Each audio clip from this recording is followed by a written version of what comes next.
Blog Talk Radio.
Well, folks, welcome to one more edition of Politics Done Right. I'm Egberto Willies, your host here at Coffee Party USA Central.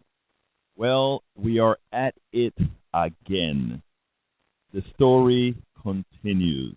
It's all about Ferguson, Missouri. It's all about why the protest, why.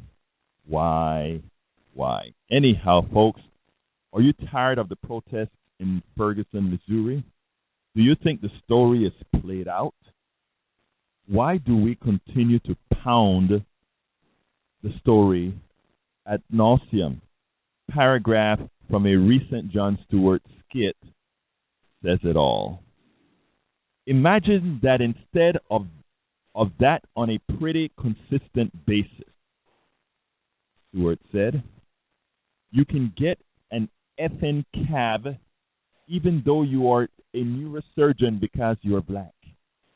I guarantee you that every person of color in this country has faced an indignity from the ridiculous to the grotesque to the sometimes fatal at some point in there.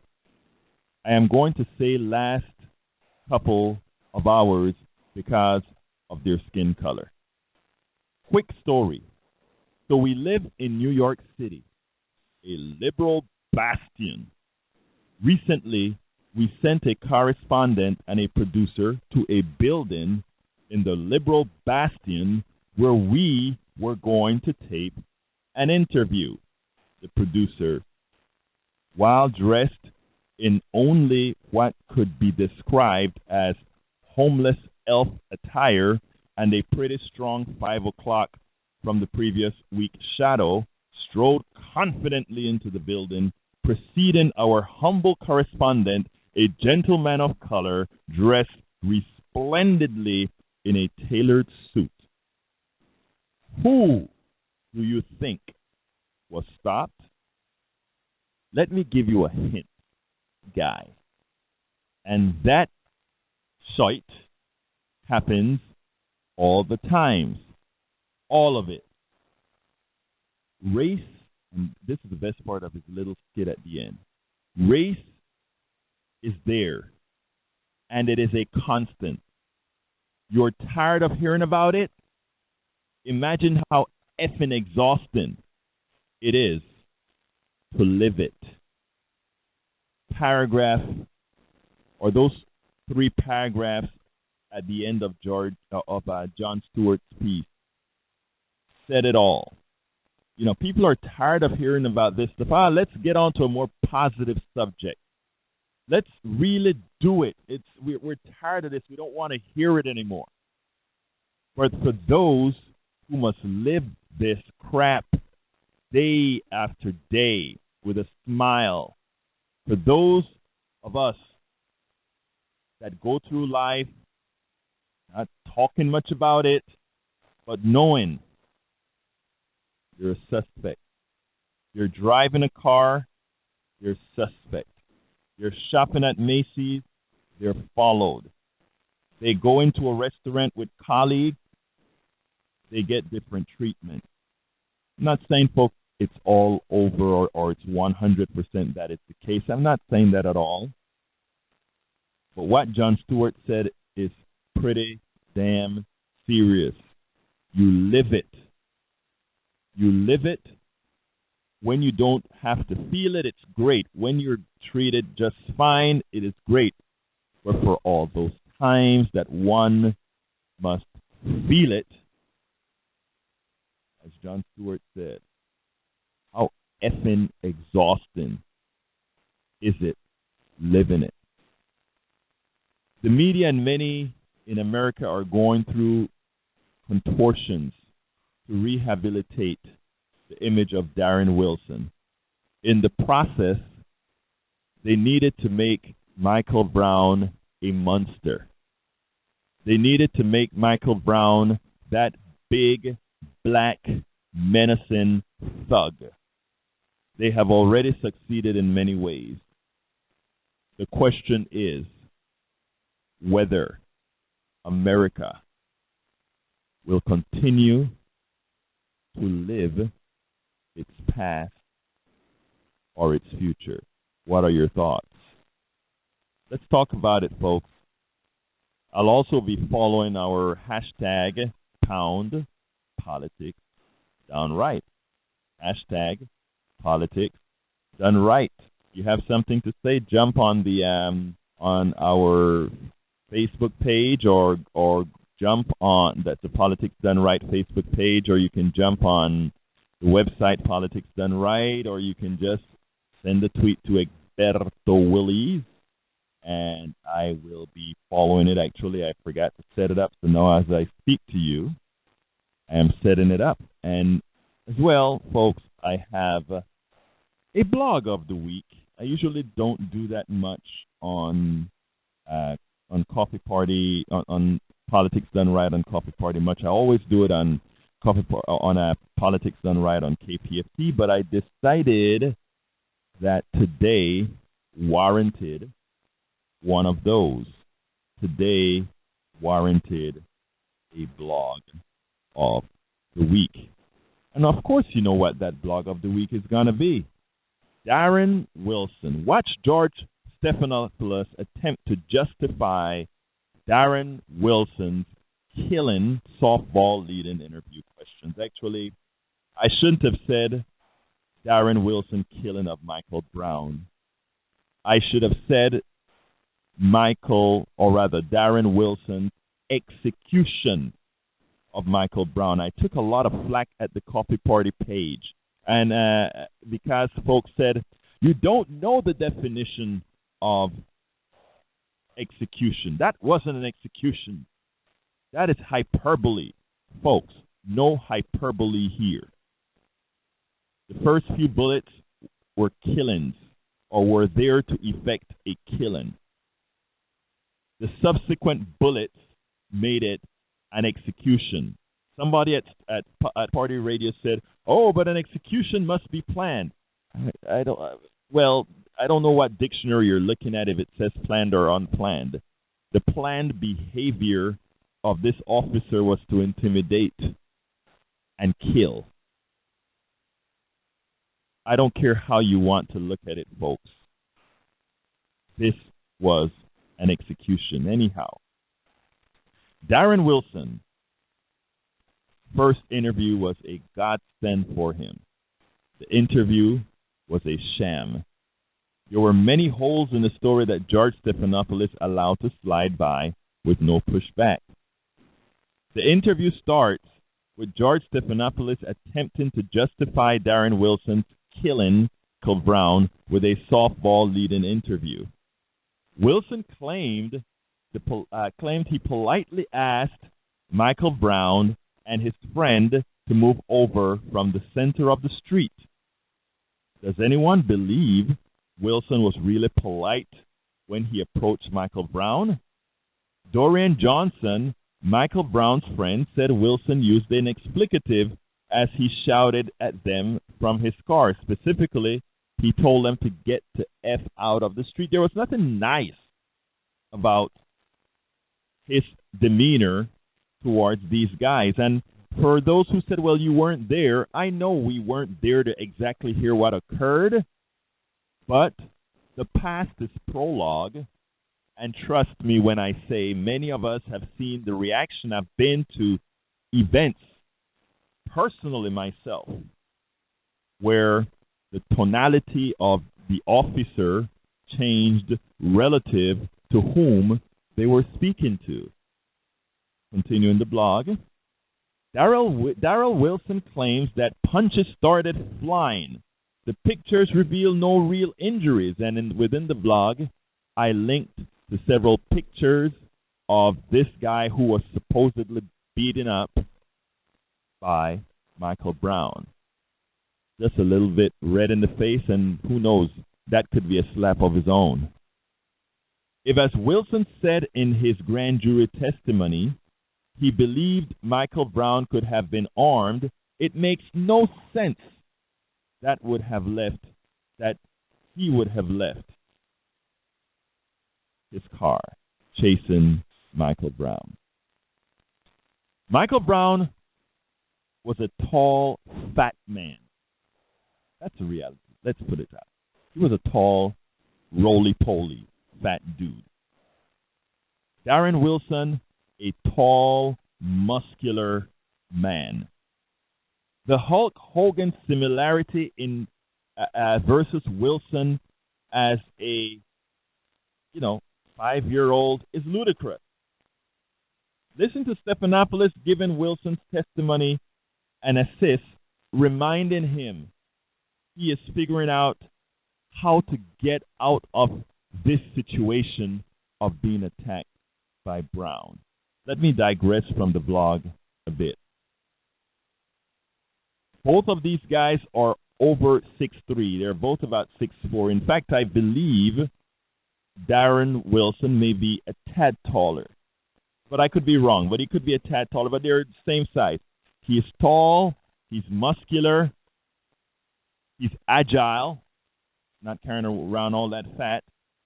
While Michael Brown is the gentle giant. And by the way, before I go any further, yes, we saw Michael Brown push that store manager or whatever when he supposedly stole some cigarettes. Whether he did that or not, I kind of have a hunch he did. But that doesn't justify an execution. But that said, to believe that Michael Brown simply decided to confront an armed police officer in a cruiser, it makes no sense whatsoever. It makes more sense what Dorian Johnson said, and that is the guy pulled in front of them, blocked them, and came right up against them, and likely at that point he started that confrontation, police attacking a citizen.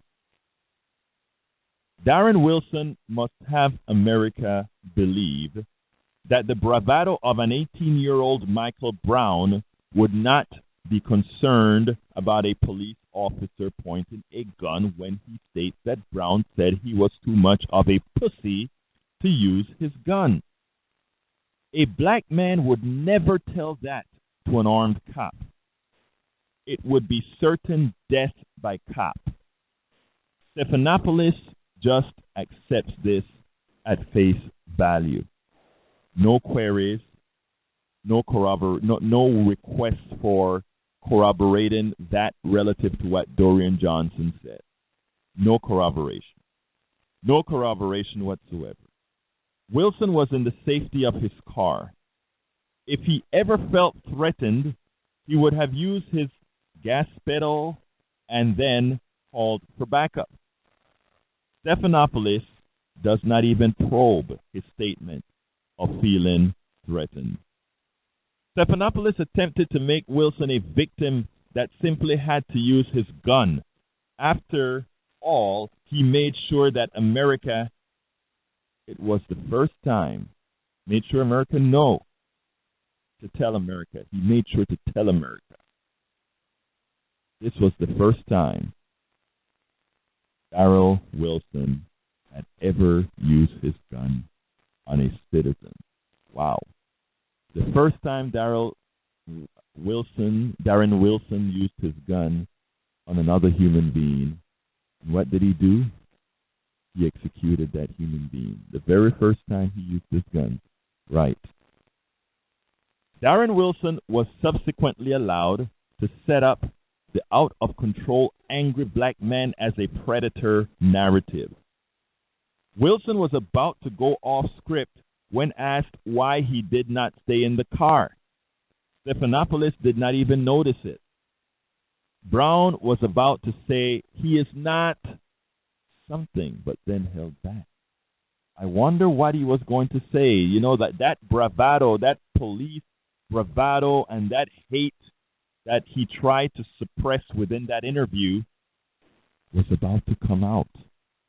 A good interviewer would have allowed him, would have led him on, because there's just so much you can hold back when you hate, when you abhor somebody, when you disdain somebody, when you feel that other person isn't human. There's just so much you can hold back by playing that role that somehow you were doing your job, that somehow you really tried not to kill this person. You really tried not to be judge, jury, and executioner. By now, Michael Brown knows this officer will use his gun because he has already shot Brown. Why would Brown turn and lunge for certain death? George does not explore this action. Finally, George confronts Wilson on the likelihood of Brown having a weapon. All credible eyewitnesses said that Brown had his hands up. Why would the officer be believed? In the heat of battle, Wilson asks himself if he can legally shoot this gun or shoot this guy. Really? Did he really ask himself in those few seconds between the pap, pap, pap, pap, 3 or 2 second pause, and then another barrage of shots? Oh, is it legal for me to go ahead and execute this dude here? Really? Michael Brown is 20 to 40 feet away and unarmed. Officer Darren Wilson knew he was unarmed. Officer Darren Wilson filled him up with lead. George did not ask Wilson if he heard the tape of the citizen who recorded the gunshots with pauses. It was evident Wilson conformed his answer to that audio when he described the shooting at the end. Brown was hit. Wilson attempts to justify the final headshot, the kill shot, as being a lunge instead of Brown having been injured and fallen. Near the end, George offers a fortuitous statement of Wilson never having shot his gun in an attempt to render sympathy. Stephanopoulos lays the path for Wilson to tell America he had to kill the angry black man, Michael Brown. Wilson shows he has no conscience, as he said he would do it all the same when disengaging would have saved a life. He says it does not haunt him. It is something that happened. The rehabilitation of a killer is in full vogue. What is most interesting is the traditional mainstream media is doing all this rehabilitation for free. What do you think, folks? Telephone number 646-929-2495. Again, that number is 646-929-2495. 617-829-2495. Give me a call. I see that I have Jack on. Hello, Jack. Yeah, this is what I heard, and argue with my friend in California, saying, she's saying, boo. She believed Darren Wilson. No, I can't. I have no sympathy for that guy. In other words, he's also going off the police force. He's being fired and sent for protection. Now, I've been familiar with. I studied with.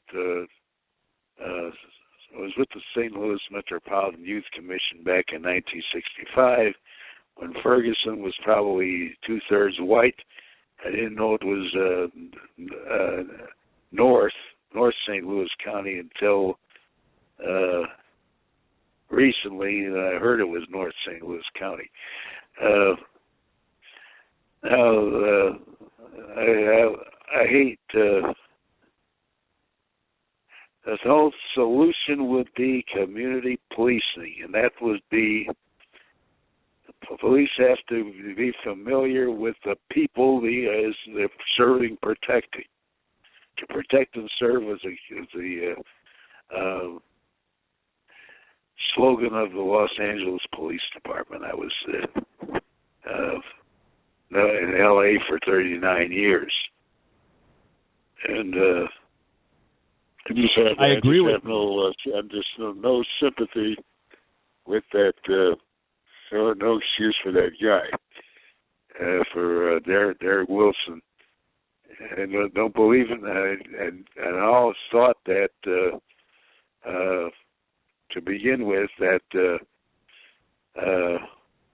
Michael Brown was 6'9" or something like that. He was taller by 5 inches, and that's what I heard. And now you see, let me stop you there a second. There. You see, that is what they do. They make this guy out to be some giant. He wasn't 6'9". You know, the idea is if they make this guy a genuine beast, that really Darren Wilson had it's 290 pounds, I think. Right. But exactly. Continue, Jack. Well, this is pretty much all I have to say. And community policing for it's not just a Ferguson problem, Ferguson, Missouri, or St. Louis. Believe me, St. Louis and St. Louis County were two separate jurisdictions. Right. It's St. Louis County. I was doing juvenile delinquency research for in St. Louis County. Now, back in '66, St. Louis City cut off the funding for the Metropolitan Youth Commission, so I had to look for other work. I was there 2 years. So I didn't get involved directly in Ferguson, Florissant. It was a study. It was a separate study. But you need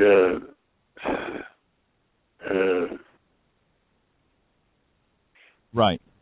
I say community policing is pretty much the answer. A lot of the answer. It's not going on. It's not just going on in Ferguson, Missouri. It's going on in big cities like New York, Chicago, Los Angeles, and Dallas, and those places. Right. Well, I mean, this is. Let me tell you, when you say that we really need to work on community policing, I agree with all of that, Jack. But I think a lot of stuff is actually a lot deeper than police, community policing. a lot of what we have to do is we have to take a scab off in America. Yes, you need to be close to the community. All of those things are true. But one of the most important things I think we must start to do is we have to start, we have to start getting back into these conversations on ethnicity and race and all these things that we've been hiding from, even as the president came about, because folks have to start realizing that we're in this game together, we're in this boat together, that, there are all these things that we have to start realizing. Just talking to somebody is not enough. You have to feel yourself invested in that person. You have to feel yourself invested in that community. And you can only feel yourself invested in a person, invested in a community, if you think that community is worth that. But if intrinsically you believe that somehow, though there are those people, those kind of people, we can't get anywhere. And that is what we have to take the scab off. We have to have interactions that break down those barriers. Because unless we do that, we'll still have that little, you get a sore. And sometimes that sore heals. There's a scab that comes over it, and over that layer of scab, you also get the, it seems healed. The skin heals on top of it, but right underneath a couple of millimeters of that, or a millimeter of that skin, still that wound unhealed. And that's how I look at America, a wound unhealed. Let me put you on hold a second, Jack, and I'm going to bring Bobby Rodrigo in. Senor Bobby, talk to me, sir. How are you? Happy holiday weekend. Oh, I ate too much as usual, but I had a lot of fun with friends and family. And, yesterday I spent all day working, not working with my other business, but rebuilding my, I have a whole bunch of websites, and I needed to clean a whole bunch of stuff off in the back end because GoDaddy's servers crashed, so I had to rebuild more than a couple websites. But anyhow, how are you doing, good. My friend? So you had a productive weekend. I had a good weekend. I actually ate myself into a coma, and Why is it that we're so similar? I'm sorry? Why is it we're so similar? I ate myself into several comas as well. Oh, absolutely. Well, it's there. It's funny. I was talking to somebody this morning about the leftovers, and I'm like, and they said, yeah, we got all these leftovers. I said, we didn't even touch the desserts. We didn't even get that far. It was fun. Last night, my son's football team won their third playoff game. It's the first time in history in Georgia that any school from my county has gone this far in the playoffs. And this is Georgia 6A. This is the big boys. And so our community is pretty stoked about that. That's kind of fun. Well, congratulations, and tell your son I said congratulations. I'm not congratulating the daddy, just the son. Well, yeah. Well, I do call the games on Friday night, so it is fun for me too. So anyhow, talk to me about this, man. You had some input that you were talking about in the newsroom after you read some of the transcripts. I didn't read everything. I read the Darren Wilson portion because that is a portion that I know would have been the most subjective. So tell me a little bit about what you found out. Well, my biggest issue with the transcripts, the thing I found out, I guess if there's something I found out, what I found out was that for me, regardless of whether or not Darren Wilson would have been convicted at a trial, because it probably would not have been. If anything, it would have been manslaughter, if at all.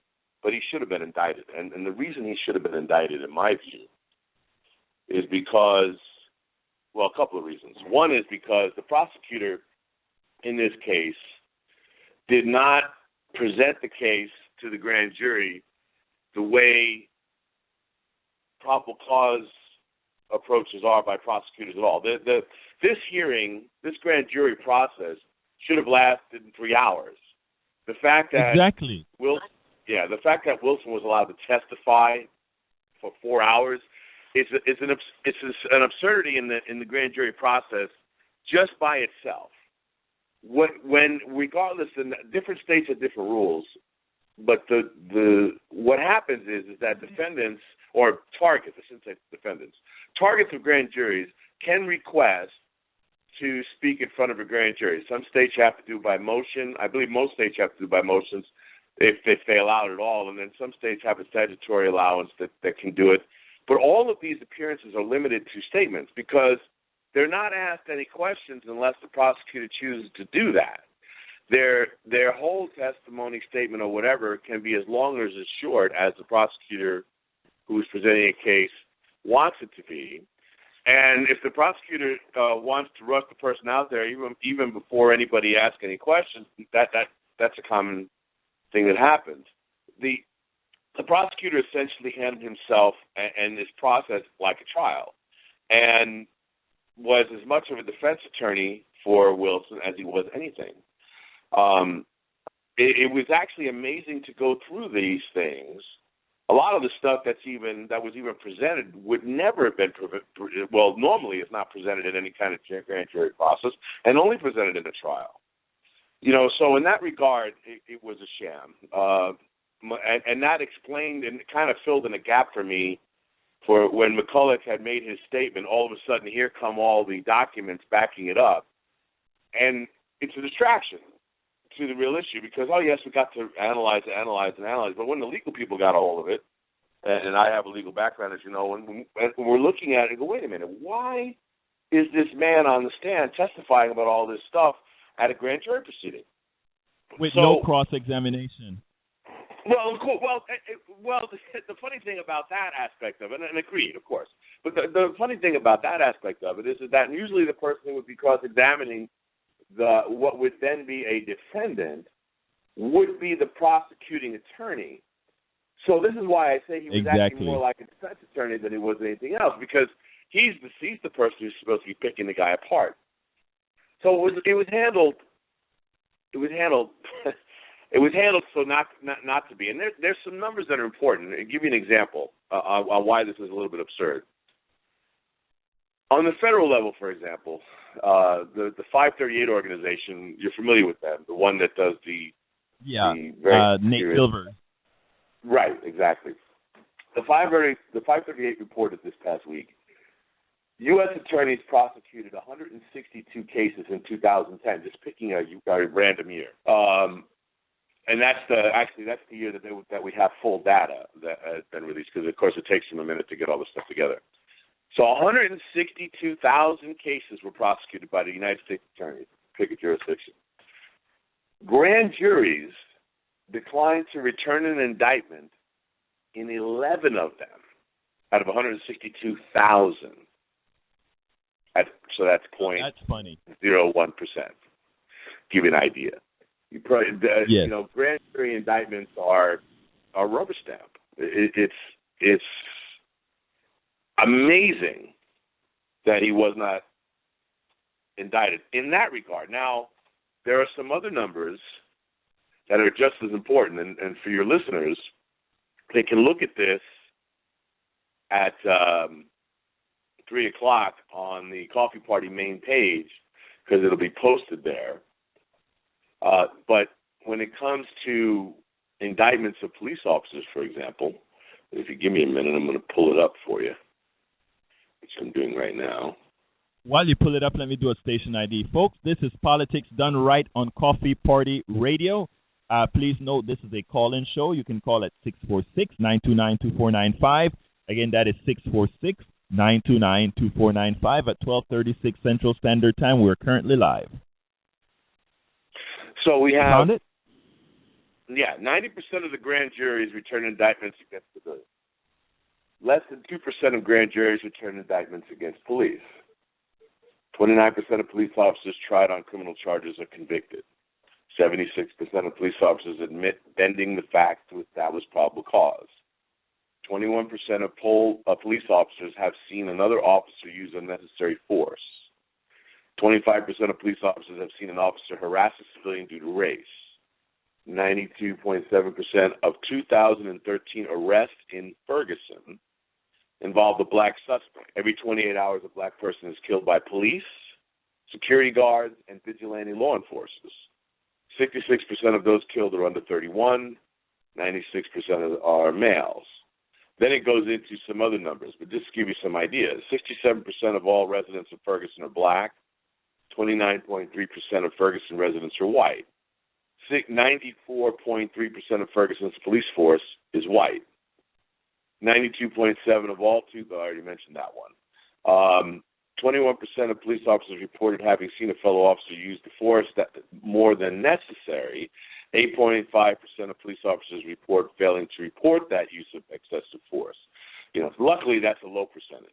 I was very glad to see that.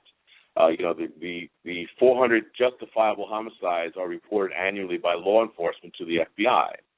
Only 750 of the 17,000 law enforcement agencies contribute to the federal database of justified homicides. So there's a lot of missing information. White officers kill black suspects an average of 96 times a year. Now, these are only the ones that are reported. 18% of those killed are under 21. 98% of excessive force allegations are ruled as justified. So it just gives you an idea of some of the patterns that have developed. And of course, these are things that can be looked up. For example, the AGO.Missouri.gov on vehicle stops in 2013, for example, it says here 86% of all 2013 traffic stops in Ferguson involve black suspects, as did 92% of all vehicle searches. 34% of searches of white suspects found contraband. Only 22% of searches of black suspects did. So out of that is disadvantage. It's amazing, and yet it's ignored. Yeah, it is amazing because again, it means they're doing their jobs. They're being more careful when they're arresting folks that aren't black, but when they're for black, they just do it indiscriminately. I mean, that's all that says. There is usually probable cause if they're going to stop a white person. There's usually not probable cause if they're going to stop a black person. I mean, those numbers cannot say anything else if they're that consistent. Exactly. 39 fatal shootings by St. Louis police officers between 2003 and 2012. 3 have been brought before the grand juries, 0 indictments. It's ridiculous. That says it all. And, yeah, go ahead, Bobby. Yeah, I mean, you're right. And mind you, this information is all listed with state agencies. I didn't just throw these numbers together. It lists each website where the information comes from and everything. So for people to look at it to get an idea of what's going on, it's coming out at 3 o'clock just to get an idea. And you're right. The pattern exists. So the issue for me the reason I got involved in Ferguson, as most of your listeners know, in the first place was not to get into the story of Wilson and Brown at the beginning because of the process, but I couldn't believe the way they were dealing with the protesters, and the ridiculous amount of violations that happened, especially right out the gate at that situation. But to not indict Wilson is a travesty. There's no question. And after I sifted through all the stuff, now it's time to speak up. There's no doubt about that whole process. Whether he would have been found good is relevant. It's great work what you're doing. I don't know if you saw what I posted today about the KKK and Anonymous, but what was good about that is how more in depth the alternate media was going into the story and actually getting the right interviews and so forth with those protagonists, if you will. Hey, Bobby, is the post that you're going to make called Trouble Times? Is that the one you're talking about? No, it's not a blog. It's just a daily newsroom thing at 3 o'clock. It's not a blog. I haven't finished writing my blog about the issue. This one is strictly about the on our 3 o'clock post, and it's called. Let me tell you what it's called here. It's called. Yeah, because I noticed I'm on our coffee part, and it says I saw why we're pissed off. Ferguson by the numbers. It'll post at 3 o'clock at the Coffee Party main page. Yeah. Did you write that one, or did you find a good posting for that? No, one? I found it. It's one of my alternative media sources actually had put this together. Got you. Yeah, Afropunk.com actually is the original person of it. Yeah. Excellent. Now that blog that you wrote called Troubled Times, did you post that one already or not? Yes. Okay. I just noticed that one because it had a missing picture, so I'll clean that up sometime later to just kind of. We want Bobby's stuff. Yeah, that was nice that was done. That was posted right before Thanksgiving. I believe I posted it Tuesday, if I'm not mistaken. Okay, got you. Well, here's the deal, Bobby. I don't know where we're going to go from here, to tell you the truth, as far as what's going to be done, how things are going to get done, what's going to be resolved, because as it is, I think Darren Wilson walks almost completely. I honestly think he gets off scot-free. And I think he gets off scot-free because the media continuously right now is in the process of the dehumanization of this young man. And more people, including some people that I actually respect, are having second thoughts. And when you reach to that point, you really start to worry, because what they've done successfully is they've shown this guy to be not a regular guy, but maybe a bully, and if they showed that, maybe he got what he deserved. Is that what you're seeing as well? Yeah, no doubt. I don't know if he's going to get off scot-free. I tell you, I was kind of disappointed, though. Before I read the transcripts, my disappointment got a little bit less. I thought that the president's comments were a little off base with what he said. He showed his complete disappointment in the indictment. I didn't think he should do that. But then when I read the transcripts, I kind of said, well, maybe I'm not going to bitch too much about it. But, the civil rights case is, again, a situation where it's going to be presented in front of a grand jury, if, in fact, they do that once they do the investigation. Now, I've read some comments saying that might not happen. I'm not so sure. If a U.S. attorney decides to present that to a grand jury, I would be surprised if they no bill, because he's not going to do what happened with McCulloch in there. But as far as getting away with it, it would not surprise me. Again, one thing people must understand is part of this is, and I have my oldest friend in the world is a captain in the New York City Police Department, for example. I know for a fact he's never done anything wrong to somebody. I would never even think about it. These are subjects we talk about. Another friend of mine who I know since first grade, works for the district attorney's office in Suffolk County, New York, again. And I know that he's a good man. We talk about these things openly. The rules for police engagement are you're not supposed to put they are supposed to react violently if there's a threat or somebody tries to put their hands on them. Their rules are that nobody puts their hands on them. And I learned this some years ago when I owned a nightclub, and I hired a friend of mine in Pennsylvania to run the security for it. I learned how severe this training is because he explained it to me that, the way that we're going to run the security in the club is that we're not going to let anybody put our hands on. We're going to mace them if anybody does that. My problem is that they have taken away, in situations where there's not a gun, they have taken away the taser and the mace, and they've gone right to the bullets. Right. I have no problem with the no hands on it, but the responses are more severe than ever, I believe, or at least in this cycle they've picked back up again, because the responses were severe before we had internet. We know that. When civil rights was bad, the responses were severe and deadly. But for a long time there, the deadly force was, they backed away from that and they used other items, which is why we have them. So my thing is I want the police to go back to other kinds of responses, especially when there's not a gun involved, because they can incapacitate the person, and the person still will never get their hands on them, or they'll stop them. So, right. But we have to remember that the police have rules of engagement that they go by, and I just think that they're responding to them too extreme. I think instead of going through, well, let me do this one, and this one, and then I'll get to this one, they're eliminating the first one, and they're going right for the gun. And right. we have a lot of bad things. I mean, look at the incident in the hallway in New York. If you want to talk about something egregious, the guy's not armed. He's not being chased. He's not a suspect. He's walking down a set of stairs, and it's dark, and the guy shoots him.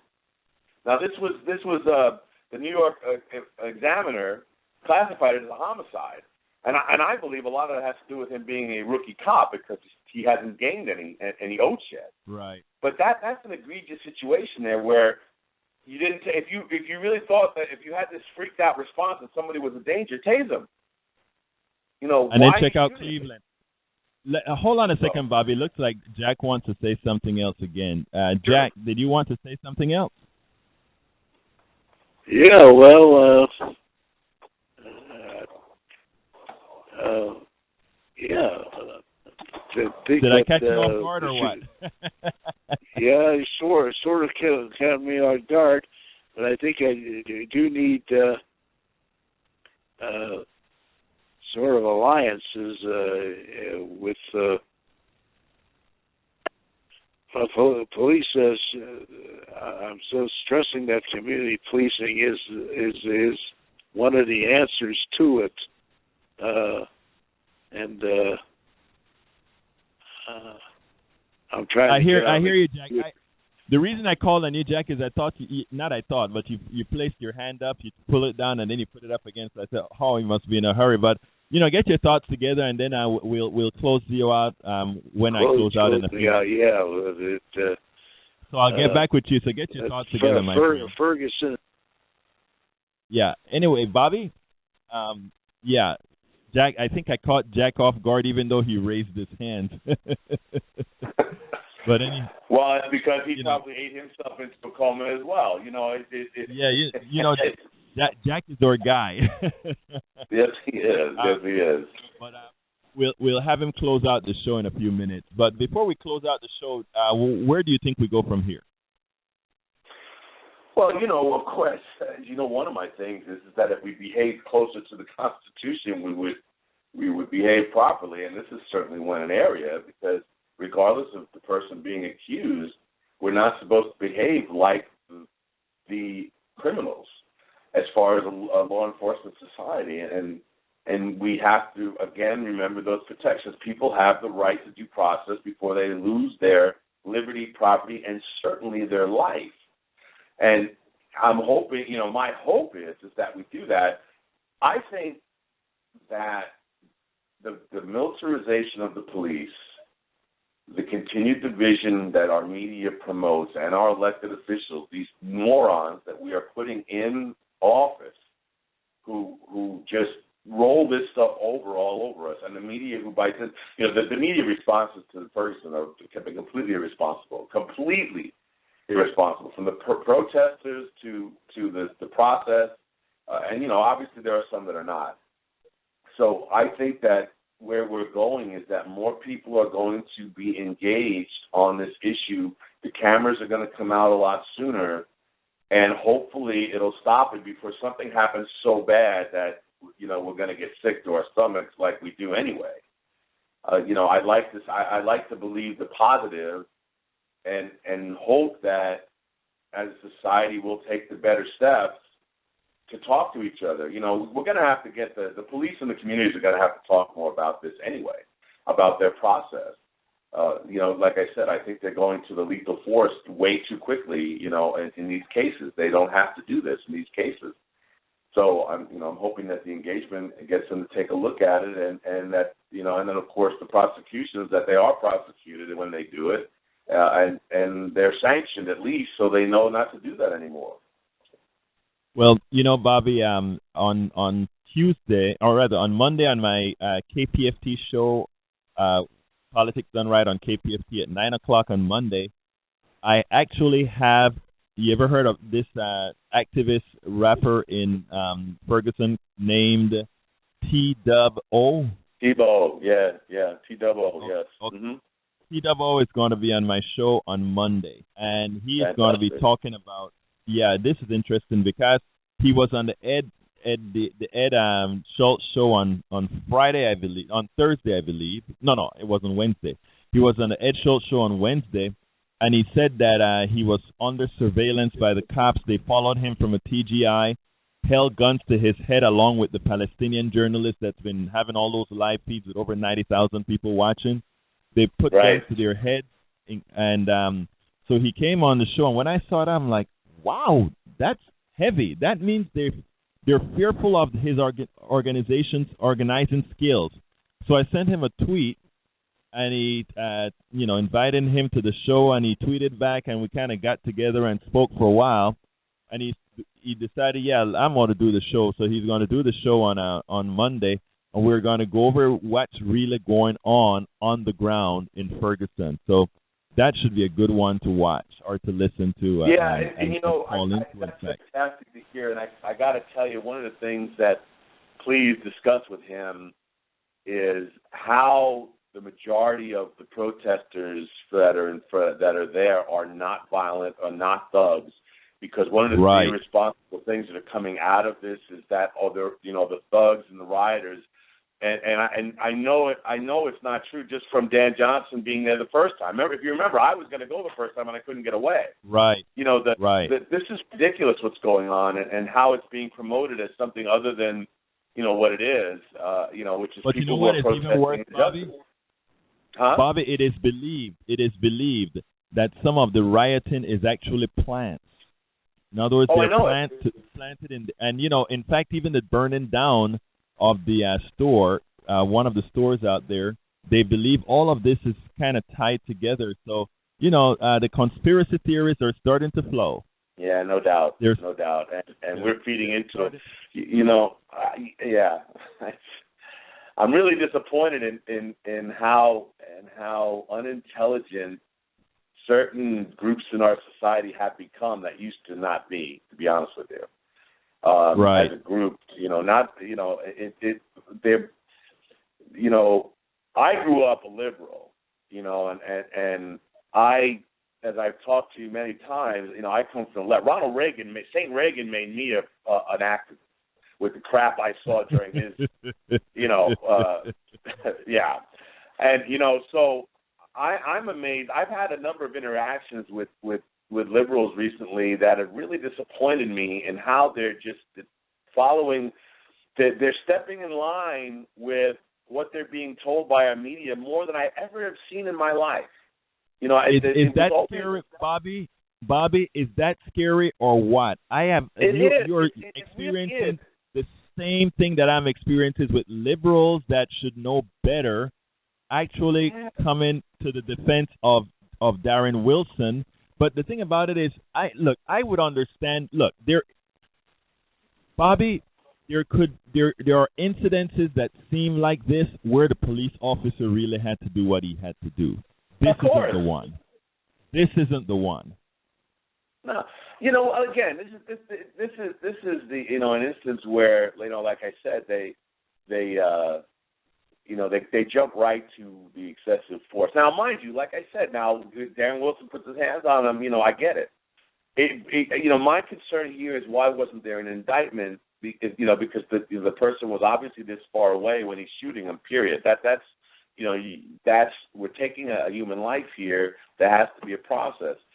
But I mean, I'm getting blown away not just on this issue, on a number of issues. I'm sure you are too.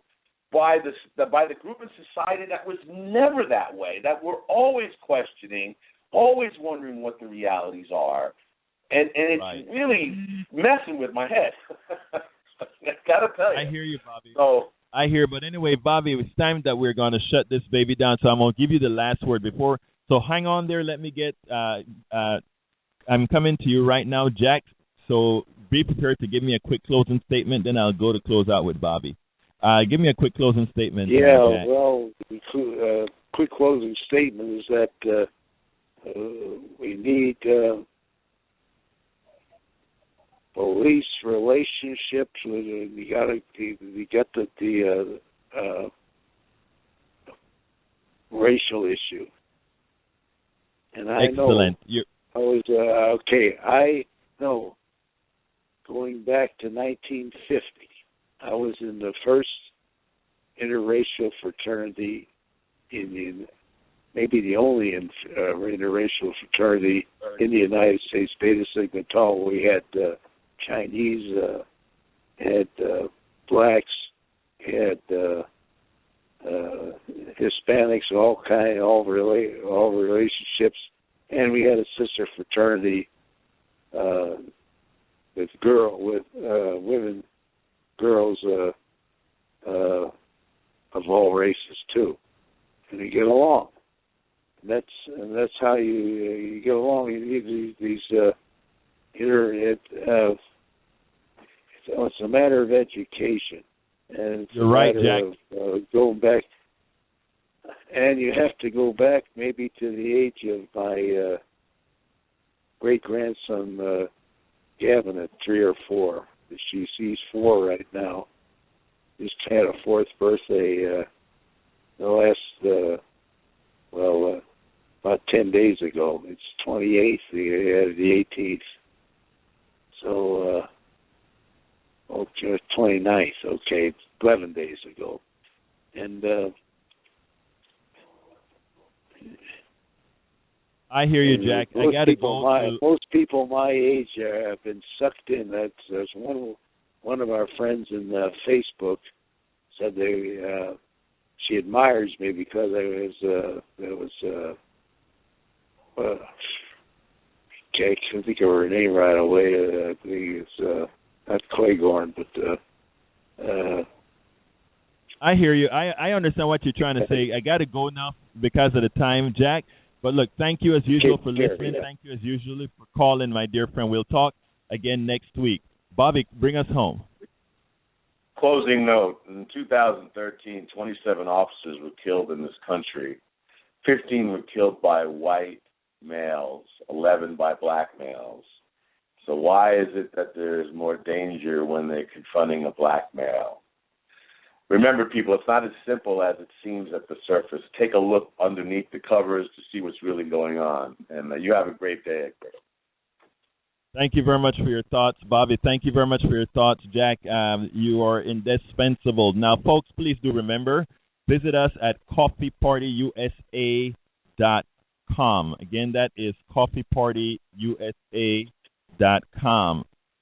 Please do remember that we have several shows, and of course, I don't have it listed, or I don't have the shows up right now, but I'm bringing it up now, so please do remember to go on Tuesdays at 8:30 p.m. We have that voice that you just heard there, Bobby Rodrigo. I take liberty with my coffee. That's Tuesdays at 8:30 p.m. Eastern Standard Time. Thursdays at 3 p.m. Eastern Time, we have Lunch with Loudon with Janine Loudon. Please remember to call in. Thursdays at 3 p.m. Eastern, Lunch with Loudon. Of course, you're here with me Saturday, 1 p.m. Eastern, Politics Done Right with Egberto Willies. Folks, look, these are dangerous times. These are tough times, but these are times that we can make and decide what it is going to be. These are times that we can decide to make how it is going to be. We don't have to fall into the patterns that many would want us to fall into. We don't have to fall into the pattern of hate. We don't have to fall into the pattern of incivility. We don't have to fall into those patterns that says, if somebody doesn't look like me, somehow I mistrust him or mistrust her. It is so much easier to form alliances than to find walls that divide us. But in order to not have us divided, we have to break those walls. We have to blow those walls apart. Darren Wilson, the prosecutor who allowed him to walk free. These are walls. These are walls that need to be taken down. What do I mean by that? We have to fight beyond those thoughts of those people who live in the past. We have to fight it. We have to move forward. As Janine would say, we will coffee party on. We will be civil, and we will continue to build alliances. I'm Egberto Willies. Politics Done Right. Have a wonderful day. Bye-bye.